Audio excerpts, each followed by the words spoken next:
And the messages, how they're judging their Exactly. messages. You know, it's interesting you say that, Kim, because in the field of dentistry, which traditionally was a very male field, there are now more women in dental schools in this country than men are. Wow. And part of it's because women finally learned, gee, I don't have to only be a dental assistant or hygienist. Yes. I can go and become a dentist if I want to. Yeah. So it's really changing some of those mental images, changing the judgment on what I can and cannot do. Absolutely, absolutely. And it's very interesting to see, when did you get these messages? Who, and do you have to keep that belief? Right. And you get to choose that and examine that. That's right. So let's get a little bit more in depth. Tell us a little bit more if we break these down into different parts. Okay, if we break down emotional intelligence Yes. into different parts, I think one wonderful way to look at it, and it's a model that I've gotten from some fantastic people in Los Angeles, Lee Gardenswartz and Anita Rowe, is to look at emotional intelligence and diversity having 4 discrete parts. The first one, fancy name, affirmative introspection. Okay. What it really means is looking at yourself. What do I believe? Who am I? What are my messages? What gets me angry? What gets me sad? Without judging. Okay. Second, once I know that, how do I govern myself, self-governance?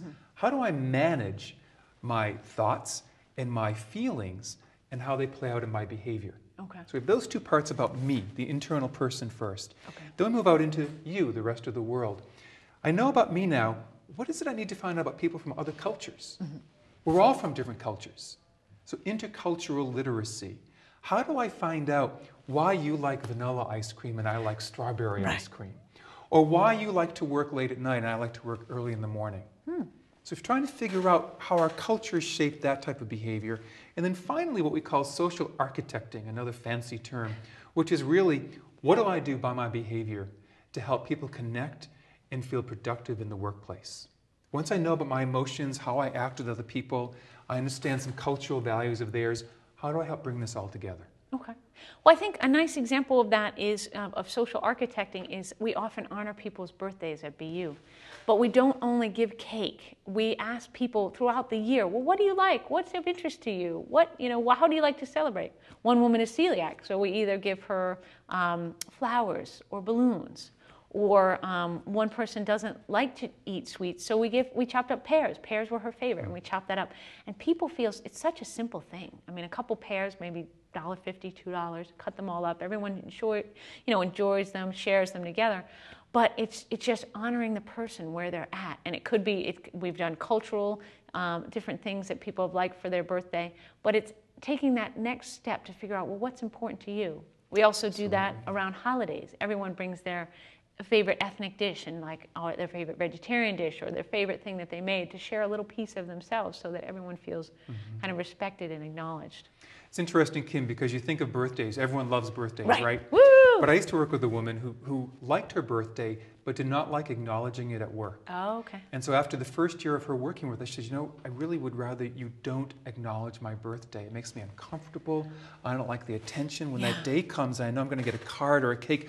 I feel like calling in sick. Wow. And I said, thank you for telling us that. Yes. Thank you. Yeah. It made her feel better about that day, coming in overall. And that's part of creating the architecture, the place you want to work as well. Right. And you learn about yourself. You can better interact with other people. I know when I get sick, I don't feel well, and I have to have a tremendous amount of patience in my job. And I know when I don't feel well, that patience is severely diminished. So I know I have to limit my contact with people or stay home, because people expect that level of patience where I can ask those questions and have that extended time. And I know when I'm sick, I don't have that. I don't have those internal reserves. So it's finding out what you know about the person and how you interact with the other people. Absolutely, yes.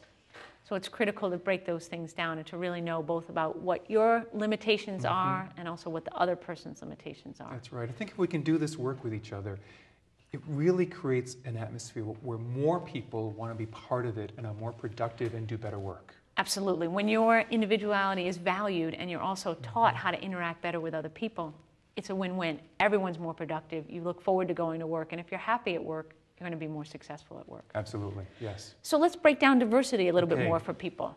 Diversity is a tough one to break down. It's such a big word. It has so many different meanings. But diversity basically is about the differences and similarities of human beings. What I like, what I dislike versus what you like, what you dislike, and how those either clash or how they come together. So for instance, diversity can be the big issues we tend to think about: race, gender, gender expression, sexual orientation. Those are important to spend time on, to look at, and to know about. But there are other parts of diversity as well, such as, is someone a manager or not a manager? Is someone working at the main campus or far, far away? And all of these things play into things like promotions, committee work, who gets noticed, who doesn't get noticed. And so diversity is very, very broad and more multifaceted than we tend to think it is. Mm-hmm. Terrific, terrific.